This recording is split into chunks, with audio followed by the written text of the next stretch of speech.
பிஸ்மில்லாஹிர் ரஹ்மானிர் ரஹீம். அஸ்ஸலாமு அலைக்கும் வரஹ்மத்துல்லாஹி வபரகாத்துஹு. கண்ணியத்திற்குரிய ஆலிம்களே, முஸ்தலஹுல் ஹதீஸ் எனும் நூலின் பாடங்களை தொடராக நாம் பார்த்து வருகிறோம். நேற்றைய தினம் முஸ்தலஹுல் ஹதீஸ் என்றால் என்ன, இந்த கல்வியை நாம் கற்றுக்கொள்வதன் மூலமாக நமக்கு ஏற்படுகின்ற பலன்கள் என்ன என்பதை பற்றிய விவரங்களையும், ஹதீஸ் என்கிற அந்த வார்த்தைக்கு வேறு ஒரு சில வார்த்தைகளும் ஹதீஸ் துறையிலே பயன்படுத்தப்படுகிறது, அந்த வார்த்தைகளுக்குரிய விளக்கங்களையும் நாம் என்ன செய்தோம், பார்த்தோம். அல் ஹதீஸ் என்று சொன்னால் வெறுமனே அல் ஹதீஸ் என்று வந்திருந்தால் அது மா உதீஃப இலன் நபியு ஸல்லல்லாஹு அலைஹி வஸல்லம் மின் கௌலின் அவ் ஃபஅலின் அவ் தக்ரீரின் அவ் வஸ்ஃபின், சொல், செயல், அங்கீகாரம் மற்றும் வர்ணனையிலிருந்து எந்த ஒன்று நபியின் பக்கம் இணைத்து சொல்லப்படுகிறதோ அவைகளுக்கு ஹதீஸ் என்று சொல்லப்படும். அதே போன்றுதான் ஹபர் அப்படிங்கிற வார்த்தையும் ஹதீஸ் என்கிற அதே கருத்தில் தான் என்ன செய்யப்படுகிறது என்று சொன்னால் பயன்படுத்தப்படுகிறது.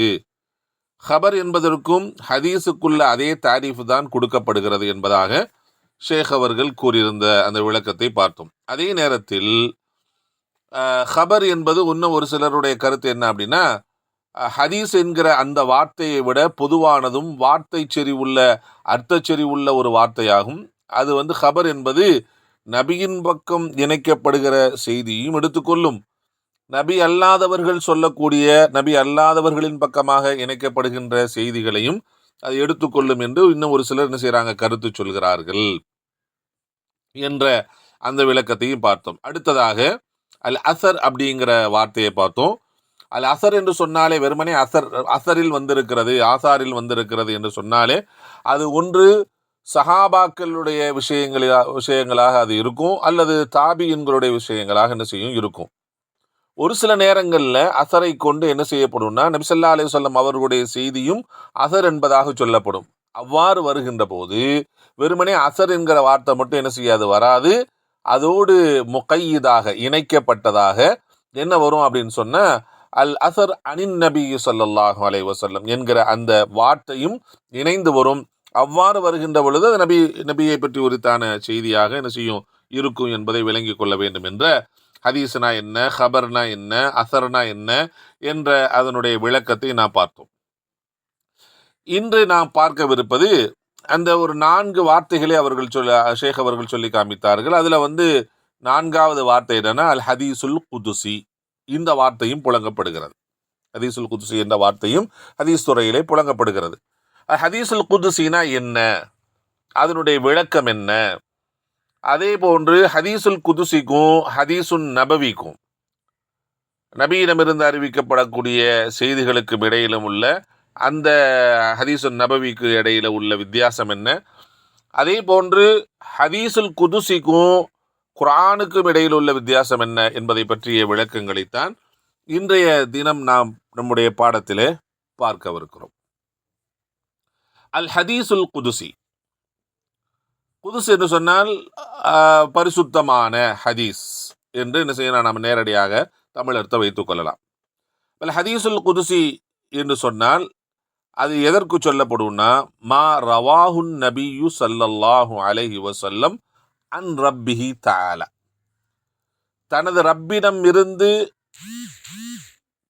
எதை நபிகள் நாயகம் ஸல்லல்லாஹு அலைஹி வஸல்லம் அவர்கள் அறிவித்தார்களோ. இங்க ராவியாக யார் இருப்பாங்கன்னா நபி ஸல்லல்லாஹு அலைஹி வஸல்லம் அவர்கள் ராவியாக இருப்பார்கள். மற்ற ஹதீஸ்ல நபி ஸல்லல்லாஹு அலைஹி வஸல்லம் அவர்கள் இவ்வாறு சொன்னார்கள், அங்க ராவி யார் இருப்பா அப்படின்னா சஹாபி இருப்பாங்க. ஆனா ஹதீஸ் குதுசில முதல் ராவியாக யார் இருப்பாங்கன்னா அறிவிப்பாளராக நபி ஸல்லல்லாஹு அலைஹி வஸல்லம் அவர்கள் என்ன செய்வாங்க, இருப்பாங்க. அல்லாஹ் சொன்னதாக நபி ஸல்லல்லாஹு அலைஹி வஸல்லம் அவர்கள் சொல்லுவார்கள். அப்ப அதுதான் ஹதீசுல் குதுசினா என்னவென்றால் மா ரவாஹுன் நபியு ஸல்லல்லாஹு அலைஹி வஸல்லம் அன் ரப்பிஹி தஆலா, தனது இரட்சகனை தொட்டும் நபிகள் நாயகம் ஸல்லல்லாஹு அலைஹி வஸல்லம் அவர்கள் அறிவிக்கக்கூடிய அந்த செய்திக்குத்தான் ஹதீஸ் என்று சொல்லப்படும், ஹதீசுல் குதுசி என்று சொல்லப்படும். இந்த ஹதீஸ குதுசிக்கு யுசம்மா ஐதன் வேறு பெயர்களும் இருக்கிறது. அல் ஹதீசுர் ரப்பானி என்ற பெயர் இருக்கிறது. ஹதீஸ குதுசிக்கு இன்னொரு பெயர் என்ன? அல் ஹதீசுர் ரப்பானி என்று என்ன செய்வாங்க, சொல்லுவாங்க. இன்னொரு பெயரும் இருக்கிறது, அல் ஹதீசுல் இலாஹி என்ற பெயரும் இருக்கிறது என்று ஆசிரியர் குறிப்பிட்டு காட்டுகிறார். சரி, ஹதீஸ குதுசிக்கு ஒரு உதாரணத்தையும் என்ன செய்கிறார்னா சொல்லி காட்டுகிறார்கள். மிசாலுஹு, இதுக்கு உதாரணம் கௌலுஹு ஸல்லல்லாஹு அலைஹி வஸல்லம், நபிகள் நாயகம் ஸல்லல்லாஹு அலைஹி வஸல்லம் சொல்லு, ஃபீமா யுர்வீஹி அன் ரப்பிஹி, தன்னுடைய இரட்சகனிடமிருந்து அவர்கள் அறிவிக்கக்கூடிய ஒன்று. அன்னஹு கால, நிச்சயமாக அல்லாஹ் சொல்கிறான், அல்லாஹ் என்ன செய்கிறான், கூறுகிறான், அன இந்த லன்னி அப்தி பி, எனது அடியான் என்னை கொண்டு எவ்வாறு நினைக்கின்றானோ அவ்வாறே நான் இருக்கிறேன், அவ்வாறே நான் இருக்கிறேன். வ அன மஅஹு, நான் அவனுடன் இருக்கிறேன். ஹீன எது குருணி, அவன் என்னை நினைவு கூறும் நேரத்தில் நான் அவனோடு தான் இருக்கிறேன். ஃபைன் தகரணி ஃபீ நஃப்ஸிஹி, அவன் அவனது ஆத்மாவில் தனிப்பட்ட முறையில் என்னை அவன் நினைத்தால், தகர்த்துஹு ஃபீ நஃப்ஸி, அவனை நான் என் ஆத்மாவில் தனியாக நான் என்ன செய்கிறேன், நினைக்கிறேன். அதே நேரத்தில் வைன் தக்கரணி ஃபி மலஇன், ஒரு குழுவில் வைத்து, ஒரு கூட்டத்தில் வைத்து என்னை பற்றி அவன் பேசுகின்ற போது, என்னை பற்றி மக்களிடத்தில் எடுத்து சொல்லுகின்ற போது, என்னை பற்றியான திக்கரை மக்களுக்கு நினைவுபடுத்துகின்ற போது, அவ்வாறு அவன் நினைவுபடுத்தினால், என்னை அவன் நினைத்தால், தக்கர்துஹு ஃபி மலஇன் கைரும் மின்ஹும், அந்த கூட்டத்தில் யார் இருக்காங்களோ அவர்களை விட சிறந்த கூட்டத்திலே நான் அவனை என்ன செய்வேன், நினைவு கூறுகிறேன் என்று அல்லாஹ் சுப்ஹானஹு தஆலா சொன்னதாக என்ன செய்யறாங்க, நபிகள் நாயகம் ஸல்லல்லாஹு அலைஹி வஸல்லம் அவர்கள் அறிவிக்கக்கூடிய இந்த செய்தி புகாரியிலே கிதாப் தௌஹீத் என்ற நூலிலே என்ன செய்யப்பட்டிருக்கிறது, இடம்பெற்றிருக்கிறது.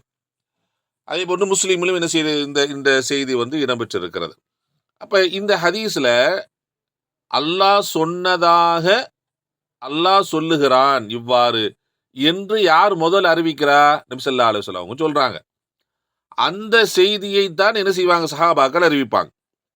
அப்ப அல்லாஹ் சொன்னதாக, அல்லாஹ் செய்வதாக, அல்லாஹுவை பற்றிய ஒரு விஷயம், அல்லாஹ் இப்படி சொல்கிறான் என்று நபி ஸல்லல்லாஹு அலைஹி வஸல்லம் அவர்கள் சொல்லியிருந்தால் அந்த ஹதீஸுக்கு நாம் என்ன சொல்லுவோம் அப்படின்னா, ஹதீசுல் குதுசி என்பதாக நாம் என்ன செய்யணும், சொல்ல வேண்டும் என்பதாக என்ன செய்யறாங்க, ஆசிரியர் அவர்கள் குறிப்பிடுகிறார்கள். அப்ப இதுதான் விஷயம். அப்ப ஹதீசுல் குதுசி என்று சொன்னால் அல்லாஹ் சொன்னதாக நபிகள் நாயகம் ஸல்லல்லாஹு அலைஹி வஸல்லம் அவர்கள் தன்னுடைய இரட்சகனை தொட்டும் அறிவிக்கக்கூடிய செய்திக்கு ஹதீசுல் குதுசி என்று சொல்லப்படும். அந்த ஹதீசுல் குதுசிக்கு வேறு மாற்று இரண்டு பெயர்கள் இருக்கிறது. அல் ஹதீசுர் ரப்பானி என்றும் ஹதீசுல் இலாஹி என்றும் என்ன இருக்கு, பெயர் இருக்கிறது. தய்யிப். அப்ப ஹதீசுல் குதுசினா நம்ம என்னன்னு செஞ்சோம், தெரிந்து கொண்டோம்.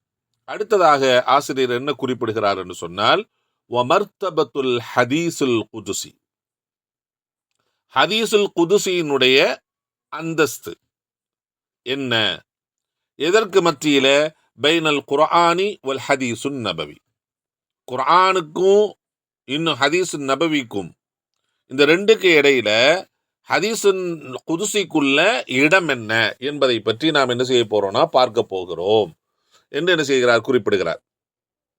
இப்ப இதை இப்படிதான் விளங்கணும் நாம. ஹதீசுல் குதுசிக்கும் குர்ஆனுக்கும் இடையில் உள்ள வேறுபாடு என்ன? ஏன்னா அதுவும் அல்லாஹ் சொன்னதா தானே இருக்கு. அதுவும் என்ன இருக்கு, அல்லாஹ் கால் அல்லாஹு தஆலா குல் ஹுவல்லாஹு அஹத், அல்லாஹ் சொல்லுகிறான், நபியை சொல்வீராக அல்லாஹ் ஒருவன் என்பதாக. அப்ப அதுவும் குர்ஆன் முழுவதும் அல்லாஹ்வுடைய சொல். ஹதீஸ்ல என்ன செஞ்சிருக்கு, அல்லாஹ் சொன்னதாக இந்த செய்தி வந்திருக்கிறது.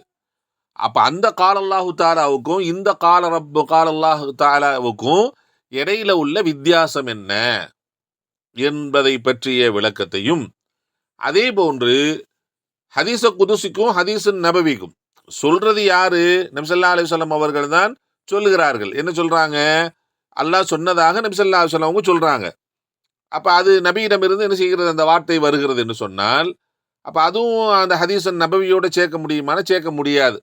அப்படி என்றால் ஹதீஸுன் நபவிக்கும் ஹதீஸ குதுசிக்கும் இடையில உள்ள வேறுபாடு என்ன என்ற அந்த வேறுபாட்டை என்ன செய்கிறார் என்று சொன்னால் நாம் என்ன செய்யலாம், பார்க்கலாம் என்று செய்கிறார். அதுக்குடைய வேறுபாடை குறிப்பிடுகிறார். மர்தபத்துல் ஹதீசுல் குதுசி, ஹதீசுல் குதுசியினுடைய அந்தஸ்து என்ன அந்தஸ்து என்று சொன்னால், பைனல் குர்ஆனி வல் ஹதீசுன் நபவி, குர்ஆனுக்கும் இந்த ஹதீசு நபவிக்கு இடையிலையும் இந்த ஹதீசுல் குதுசிக்கு இடையிலே உள்ள அந்தஸ்துகள் என்ன என்பதை பற்றி என்ன செய்யலாம் பார்க்கலாம். ஃபல் குர்ஆனுல் கரீம், இதை ரொம்ப சுருக்கமாக இந்த வேறுபாடுகளை அறிஞர் என்ன செய்கிறாருன்னா ஒரு 2 வரியில என்ன செய்கிறாருன்னா முடிக்கிறார். முதலாவதாக என்ன செய்கிறார் என்று சொன்னால் குர்ஆனை பற்றி சொல்கிறார். ஃபல் குர்ஆனுல் கரீம், குர்ஆன் என்பதாகிறது யுன்சபு இலல்லாஹி தஆலா தஃப்லன் வ மஅனன், அதில் இருக்கக்கூடிய வார்த்தைகளும் சரி, அந்த வார்த்தைகள் தருகிற அர்த்தமும் சரி, அவை அனைத்தும் அல்லாஹ்வின் அளவில் தான் இணை சொல்லப்படும். அல்லாஹ்விடமிருந்து தான் வந்தது. அதுல குர்ஆன்ல இருக்கக்கூடிய வார்த்தையாகட்டும், அதனுடைய கருத்துக்களாகட்டும், அவை அனைத்தும் யாரிடமிருந்து வந்ததுதான், யாரின் பக்கம் இணைக்கப்படக்கூடிய ஒன்றுதான், அல்லாஹ்வின் பக்கம் இணைக்கப்படக்கூடிய ஒன்றுதான்.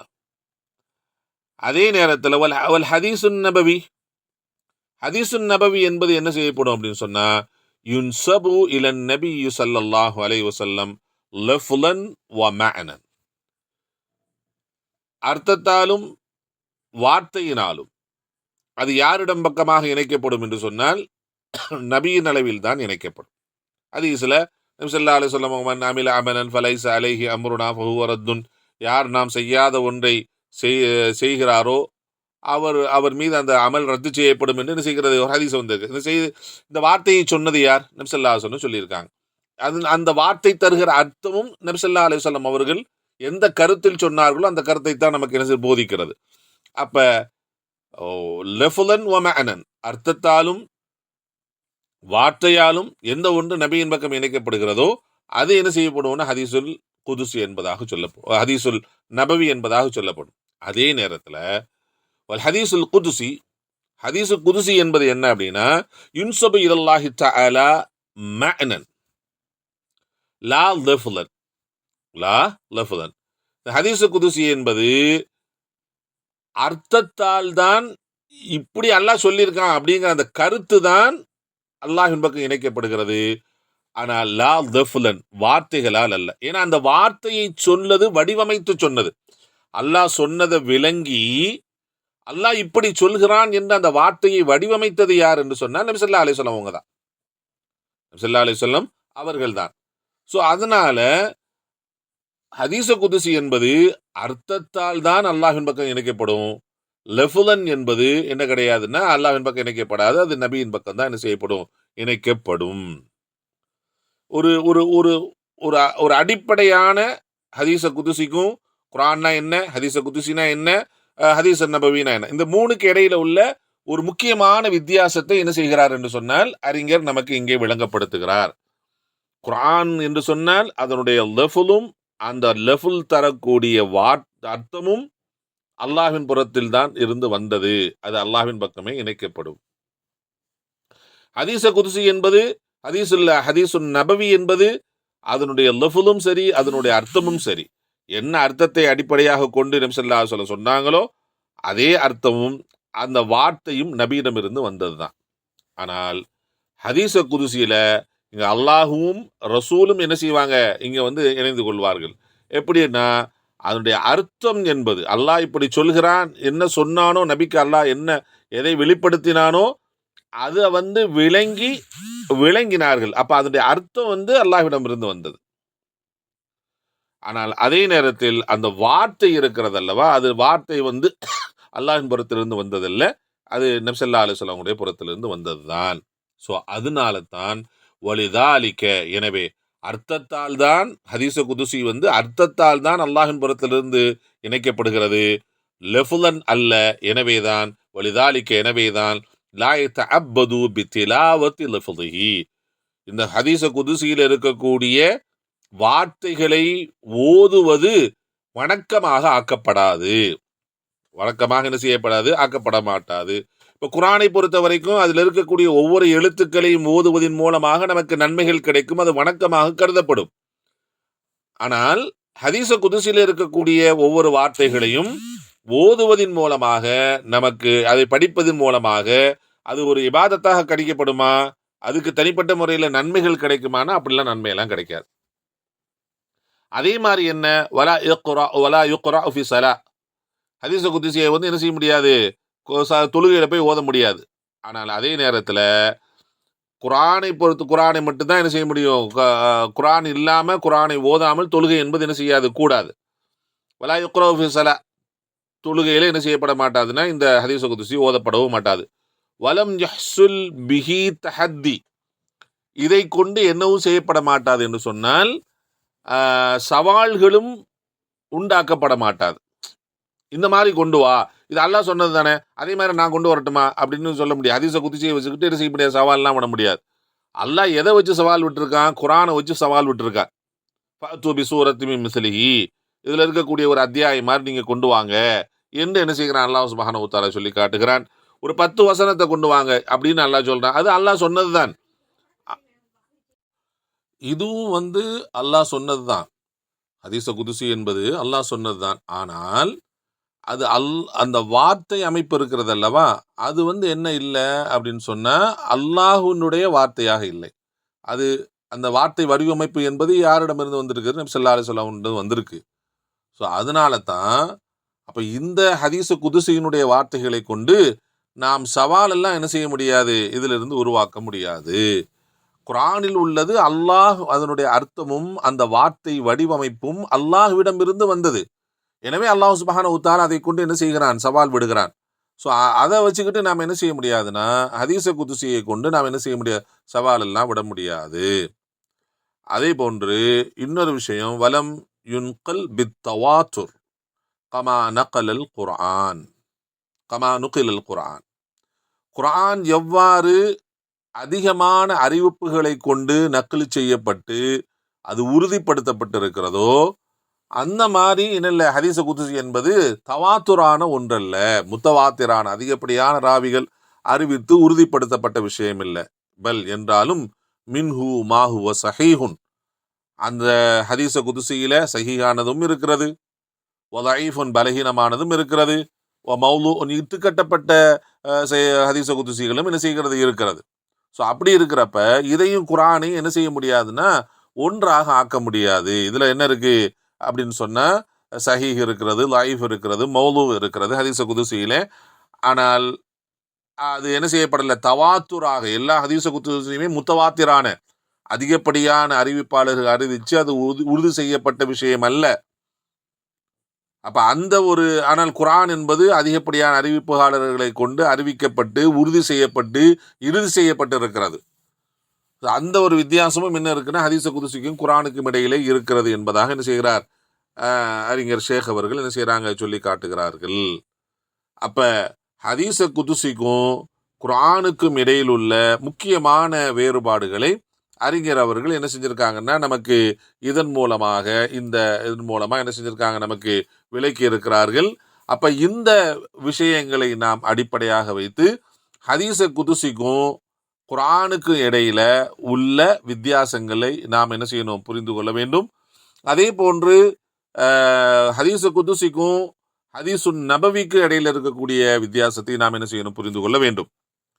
அப்ப இந்த புத்தகத்தில் இந்த நூலில் இருக்கக்கூடிய வித்தியாசங்கள் என்பது இது மட்டும்தான். மேலதிகமான விளக்கமாக இமாம் இப்னு ஹஜர் அஸ்கலானி ரஹ்மத்துல்லாஹி அவர்கள் தங்களுடைய மபாஹிசுல் குர்ஆன் என்று சொல்லக்கூடிய அந்த நூலில், மபாஹிசு ஃபி உலூமில் குர்ஆன் என்ற நூலிலும், அதே போன்று நுஹ்பா என்று ஒரு நூல் இருக்கிறது, முஸ்தலஹ் ஹதீஸ் சம்பந்தமான நூல் இருக்கிறது. அந்த நூலுக்கு இமாம் இப்னு ஹஜர் அஸ்கலானி ரஹ்மத்துல்லாஹி அவர்கள் என்ன செஞ்சிருக்காங்க, ஷரஹ் எழுதியிருக்கிறார்கள். ஷரஹ் நுஹ்பா அப்படிங்கிற அந்த நூலினுடைய பெயர். அதே போன்று நீங்க பாத்தீங்க அப்படின்னு சொன்னா முத்தஃபர்ரிகாத் அப்படின்னு ஷேக் அல்பானி ரஹ்மத்துல்லாஹி அவர்கள் என்ன செஞ்சிருக்காங்கன்னா ஒரு நூலை எழுதியிருக்கிறார்கள். அதே போன்று இமாம் இப்னு ஹஜர் அஸ்கலானி இமாம் இப்னு ஹஜர் அல் ஹைதமி ரஹ்மத்துல்லாஹி அவர்கள் ஷரஹ் அல் அர்பஈன நபவி என்ற ஒரு நூல் எழுதியிருக்கிறார்கள். இப்ப இந்த நூல்களில் எல்லாமே என்ன செஞ்சிருக்கு அப்படின்னு சொன்னா, இந்த ஹதீசு குதுசிகளும் இடம்பெற்றிருக்கிறது. இப்ப இந்த இடங்கள்ல இமாம்கள் என்ன செஞ்சிருக்காங்கன்னா, ஹதீச குதுசிக்கும் குர்ஆனுக்கும் இடையில் உள்ள வேறுபாடுகள் என்ன, ஹதீச குதுசிக்கும் ஹதீசு நபவிக்கு இடையில உள்ள வேறுபாடுகள் என்ன என்பதை பற்றி என்ன செஞ்சிருக்காங்கன்னா நமக்கு விளக்கி இருக்கிறார்கள். அந்த விளக்கத்தை இன்ஷா அல்லாஹ் நாம் மேலதிகமாக நாம் என்ன செய்யலாம், இன்ஷா அல்லாஹ் நாளைக்கு நாம் தெரிந்து கொள்ளலாம். அல்லாஹ் சுப்ஹானஹு வ தஆலா விளக்கத்தை தர போதுமானவன். அஸ்ஸலாமு அலைக்கும் வரஹ்மத்துல்லாஹி வபரகாத்துஹு.